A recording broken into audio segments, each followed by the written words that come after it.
Ikhwani fiddin, azakumullah. Pada pertemuan yang lalu kita membahas satu fadail dari kitab Sahih Fadailil A'mal, kitab yang membahas tentang hadis-hadis yang sudah diteliti derajat kesahihannya oleh Syekh Al-Albani tentang fadail, tentang keutamaan-keutamaan amalan-amalan, baik amalan jawarih ataupun amalan-amalan hati.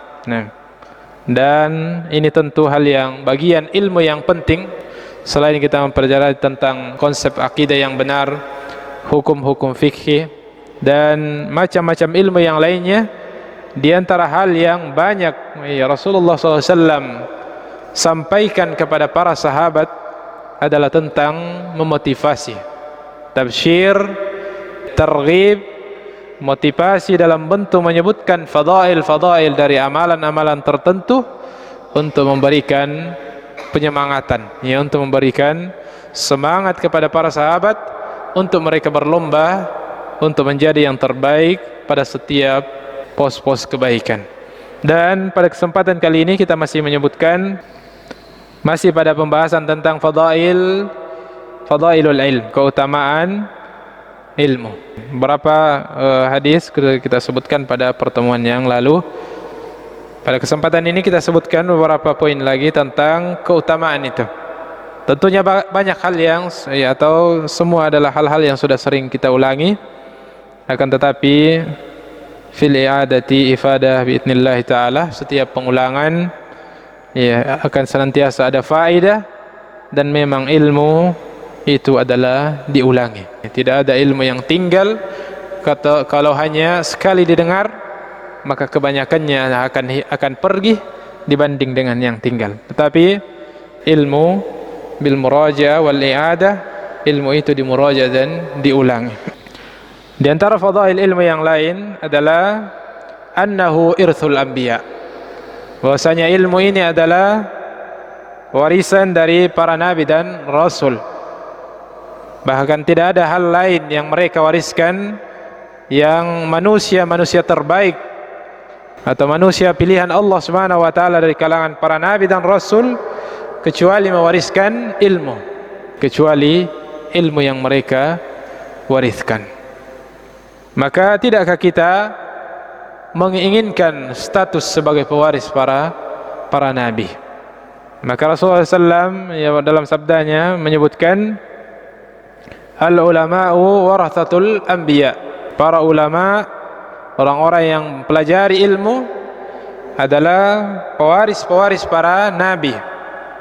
Wal anbiya'u lam yuwarrithu dinaran wala dirhaman, dan mereka itu para nabi dan rasul tidaklah mewariskan emas dan perak, tidak mewariskan harta dan perhiasan dunia, walakin warathul ilmah, akan tetapi yang mereka wariskan adalah ilmu agama. Faman akhadha faqad akhadha bihadhin wafir, dan siapa yang mengambil bagian dari ilmu tersebut, maka sungguh dia telah mengambil hal yang sangat berharga, hal yang besar, perkara yang sangat berharga. Ahibati fiddin, azakumullah.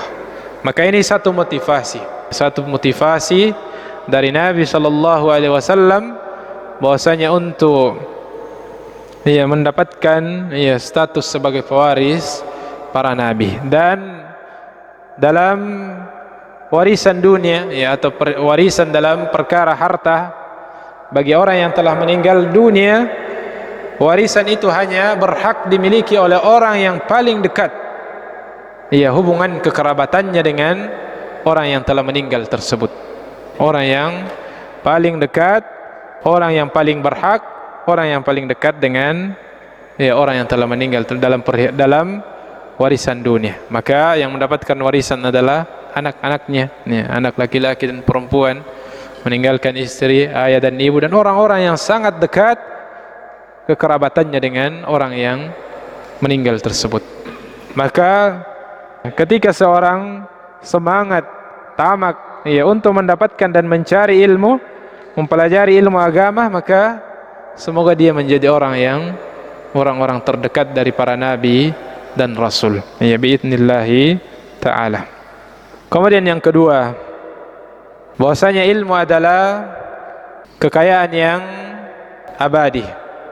Ketika seseorang diberikan taufik oleh Allah Subhanahu wa taala, karunia untuk bisa mengetahui dan mempelajari satu ilmu dari ilmu agama ini, maka itu adalah satu karunia yang besar dari Allah Subhanahu wa taala. Dan ilmu itu akan kekal membersamai pemiliknya. Beda dengan harta, dan kita akan sebutkan bagaimana Ibnu Qayyim rahimahullahu taala membandingkan, yang menyebutkan perbandingan antara ilmu dan harta. Dan salah satunya adalah ilmu itu kekal membersamai pemiliknya sampai dia meninggal. Adapun harta maka tidak akan kekal.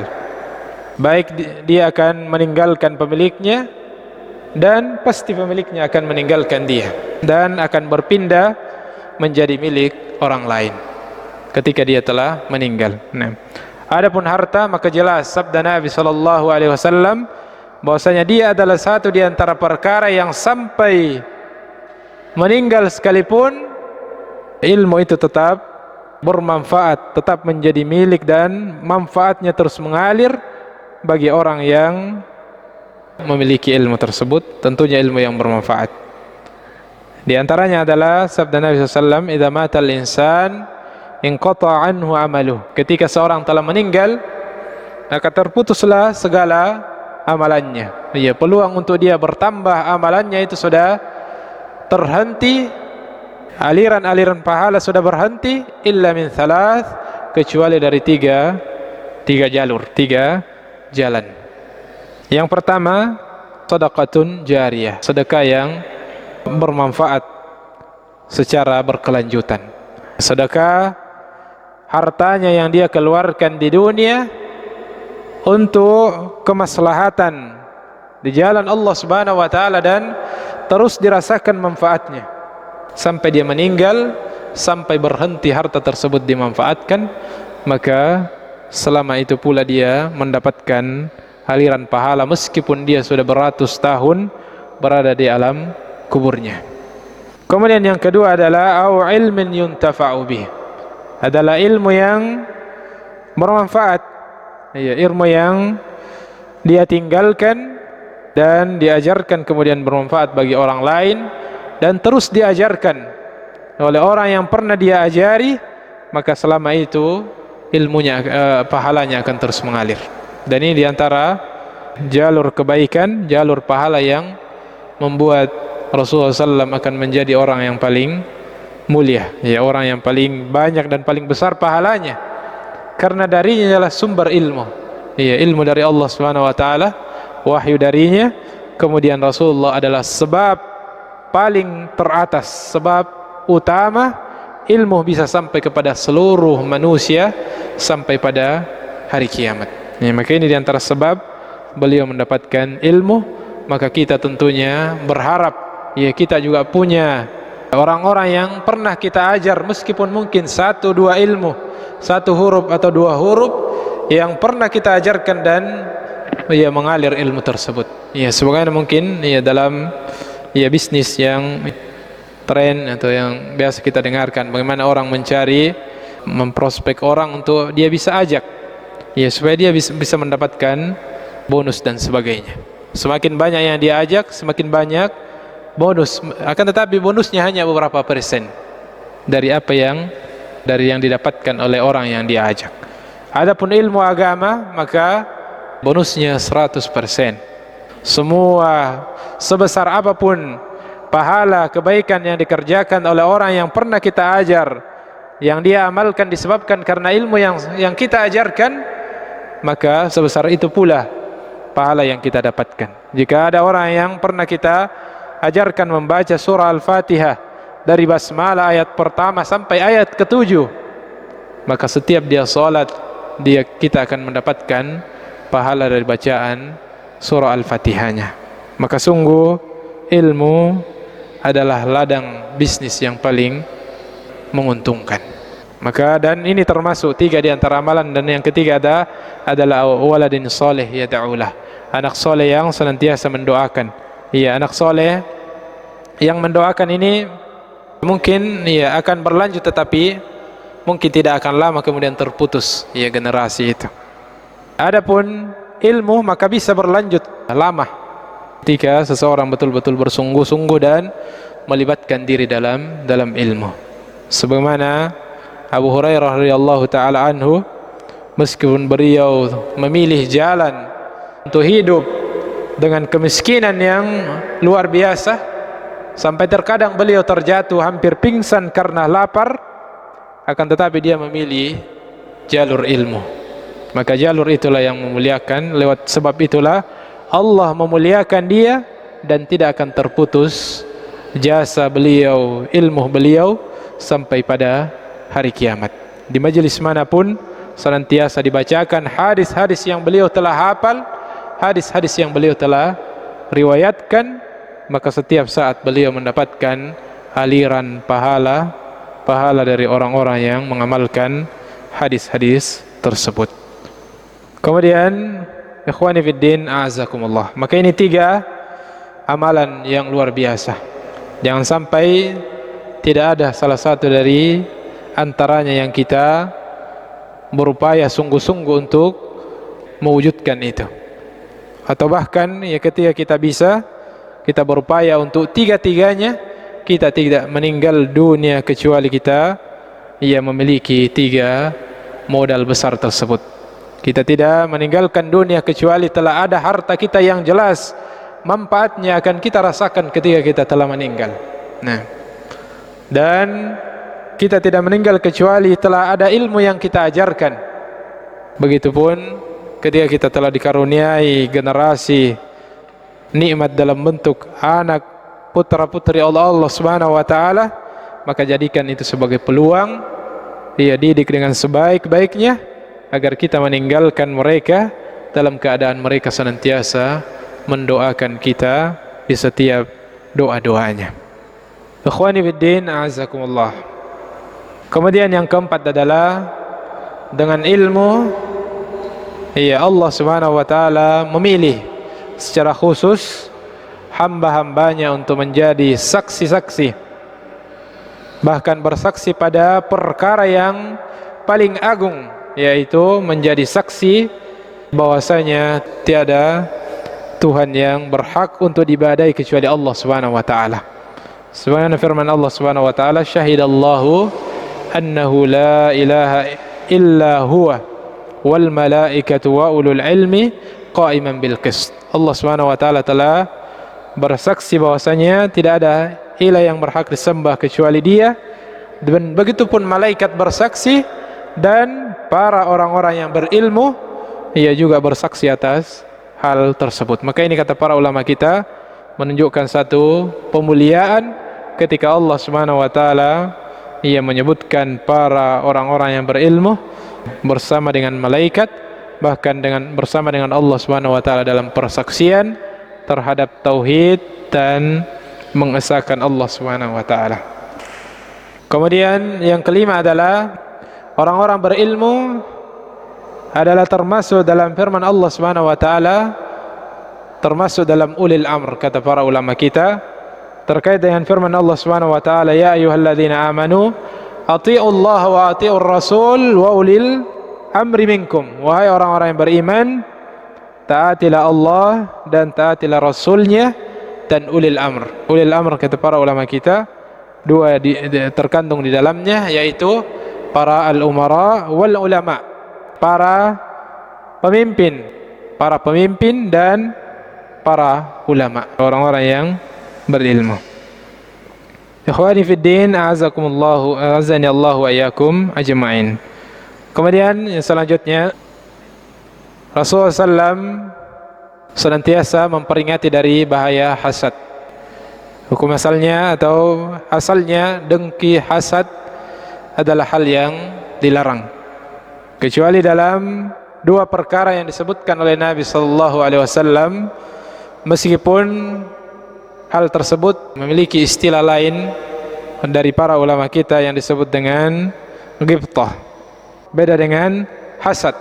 Tetapi Rasulullah membahasakan dalam hadisnya dengan la hasada illa fitnataini, tidak boleh hasad kecuali pada 2 perkara atau pada 2 orang. Perbedaan antara hasad dan ghibthah, ya, kalau hasad adalah ketika seseorang merasa tidak senang dengan nikmat yang dimiliki oleh orang lain dan dia berharap dialah yang mendapatkan nikmat tersebut, dan nikmat tersebut dicabut dari saudaranya atau orang lain. Adapun ghibthah adalah dia berharap seperti dengan orang lain yang padanya kebaikan, dua kebaikan ini, dan dia tidak berharap kebaikan itu hilang dari saudaranya. Dua hal yang Rasulullah SAW beliau mengatakan tidak boleh hasad kecuali pada dua hal.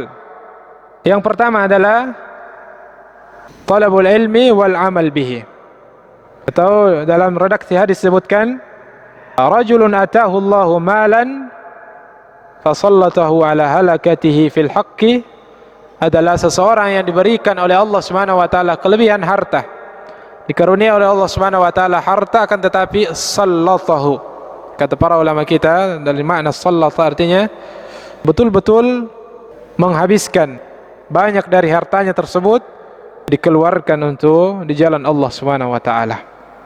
Wa rajulun atahu Allahu hikmatan, dan yang kedua adalah seseorang yang telah diberikan oleh Allah Subhanahu wa taala hikmah, wa huwa ilmu, diberikan hikmah atau ilmu, fa huwa yaqdi biha wa ya'malu biha, kemudian dia menggunakan ilmu tersebut untuk memutuskan perkara dan untuk diamalkan.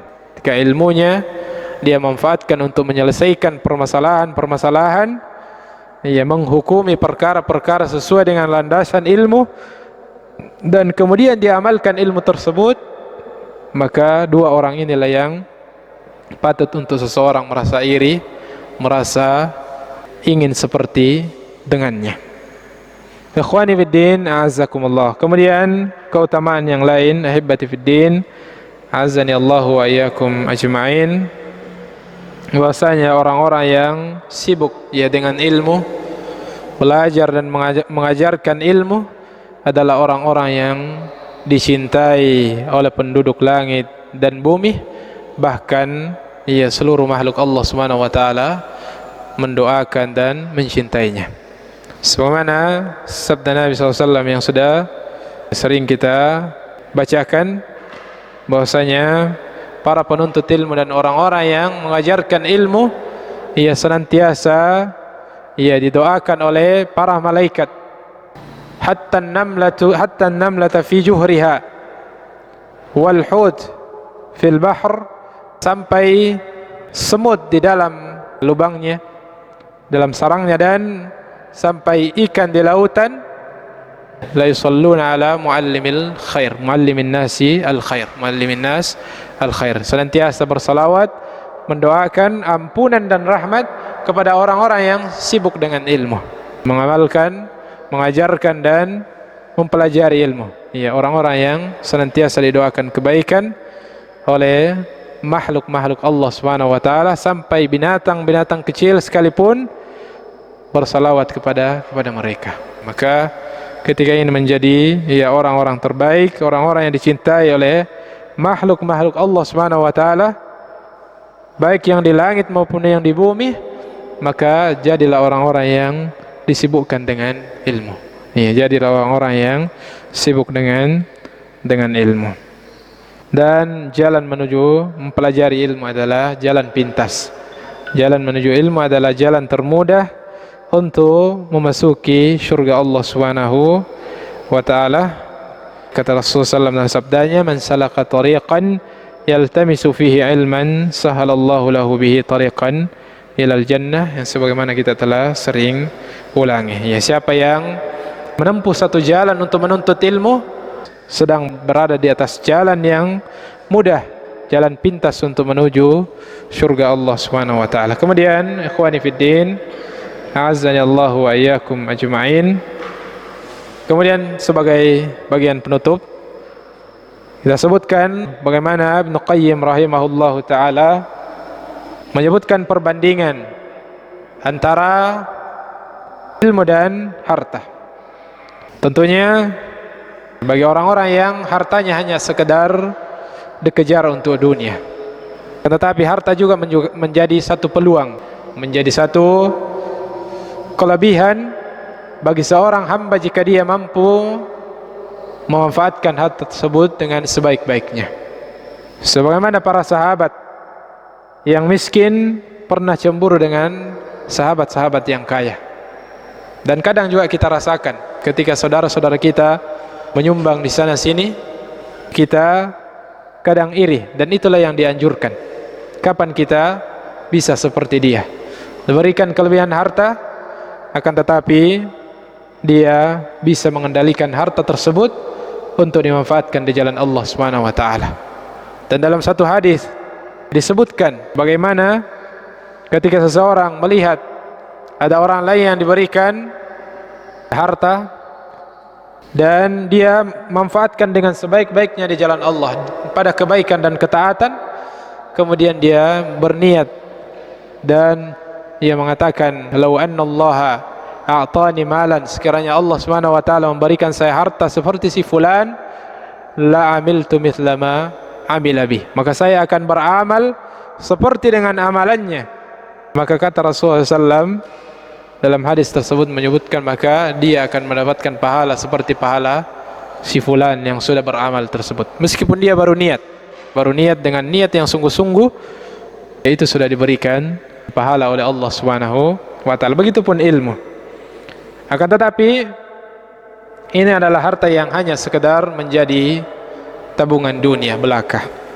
Maka Ibnu Qayyim rahimahullah taala menyebutkan perbandingan dan tujuan para ulama kita, dan begitupun Rasulullah, dan sampai pada ayat-ayat kemudian menyebutkan bagaimana perbandingan-perbandingan tersebut agar hamba-hamba Allah Subhanahu wa taala memperhatikan mana yang lebih penting, ya, mana yang lebih pantas untuk kita jauh lebih bersungguh-sungguh untuk berupaya untuk mendapatkannya. Yang pertama kata beliau rahimahullahu taala, annal ilma mirathul anbiya. Ini bahwasanya sebagaimana disebutkan di awal, bahwasanya ilmu adalah hal yang diwariskan oleh para nabi dan rasul. Wal maru mirathul muluk wal aghniya. Adapun harta itu adalah warisan dari para raja-raja dan para orang kaya. Jadi dari sisi pewarisnya itu menunjukkan kelebihan ilmu dibanding dengan harta. Bahwasanya ilmu pewarisnya adalah para manusia terbaik, manusia pilihan dari para nabi dan rasul, dan harta adalah dari para raja dan orang-orang kaya. Kemudian perbandingan yang berikutnya, annal ilma yahrusu sahibahu wal malu yahrusu wa sahibul mal yahrusu malahu. Kata beliau, ilmu itu menjaga pemiliknya. Seseorang yang berilmu akan terjaga, dan terjaga dari hal yang paling berbahaya, dari kesalahan dan dosa. Adapun harta maka sebaliknya, pemilik harta lah yang memikirkan bagaimana menjaga ini, bagaimana menjaga harta tersebut agar tidak berkurang, agar tidak hilang dan sebagainya. Maka dari perbandingan ini tentu jelas mana yang lebih pantas untuk kita kejar. Kemudian yang kedua, annal ilm yazdadu bil badli wal ata. Ilmu itu semakin dibagikan, semakin bertambah. Semakin banyak sering orang mengajarkan ilmu, semakin bertambah ilmunya. Kan tentunya sebelum memberikan dia akan belajar. Dan ketika dia menyampaikan, ilmunya semakin kuat. Beda ilmu yang sekedar pernah kita baca, tidak pernah disampaikan, dibanding dengan ilmu yang pernah kita baca, kita dengarkan, kemudian kita mampu menyampaikan, maka ilmu semakin kuat dari sisi bertambah kualitas ilmu, dan tentunya bertambah dari sisi pahala. Ketika ilmu telah kita sampaikan, maka diamalkan oleh orang lain, maka tentu itu adalah pahala yang semakin bertambah. Wal malu, dan adapun harta, tudhibuhu an-nafaqat ada sedekah. Adapun harta maka dia akan berkurang dengan diberikan, kecuali ketika diberikan karena sedekah, kecuali ketika diberikan karena Allah Subhanahu wa taala, karena niat untuk bersedekah, maka kecualikan, karena Rasulullah SAW bersabda, ma naqasat sadaqatun min mal, tidak akan berkurang harta disebabkan karena sedekah. Ya, meskipun ada makna yang lain bahwasanya tidak berkurang dari sisi maknawi, adapun dari sisi hissi, dari sisi nampak pasti akan berkurang. Kemudian perbandingan yang lainnya, anal ilm yurafiqu sahibahu hatta fi qabrihi, bahwasanya ilmu akan senantiasa membersamai pemiliknya sampai di kuburannya. Wal malu yufariquhu ba'da mautihi, adapun harta dia akan meninggalkan pemiliknya, karena ilmu akan berwujud amalan. Dan ketika idza mata ibnu Adam, ketika manusia meninggal, yatba'uhu thalathan, dia akan diantar oleh 3 hal. Yatba'uhu maluhu wa ahluhu wa ilmuhu wa amaluhu, dia akan diantar oleh hartanya, keluarganya, dan amalannya. Dan amalan akan lahir dari ilmu. Fayarji'u ithnani wa yabqa wahidun, dan kembali 2 dan tinggallah 1. Yarji' maluhu wa ahluhu, akan kembali keluarga dan hartanya, ya, akan kembali hartanya dan keluarganya. Wa yabqa wahidun, dan tinggal 1, yaitu amalannya, amal solehnya. Dan amal soleh akan bernilai ketika dibangun di atas ilmu. Kemudian perbandingan yang selanjutnya, annal mal yahsulu lil barri wal fajir. Ya, anna al mal, bahwasanya harta itu bisa dimiliki oleh orang-orang baik dan orang-orang yang buruk. Nah, orang-orang beriman ataupun orang-orang kafir. Ya, Allah Subhanahu wa taala tidak pilih-pilih. Semuanya bisa diberikan. Bahkan ya banyak, ya, atau kebanyakan dari orang-orang terkaya di dunia adalah orang-orang yang tidak memiliki iman. Tetapi untuk harta Allah tetap berikan. Adapun ilmu, maka hanya dipilih oleh Allah Subhanahu wa taala pada orang-orang yang beriman.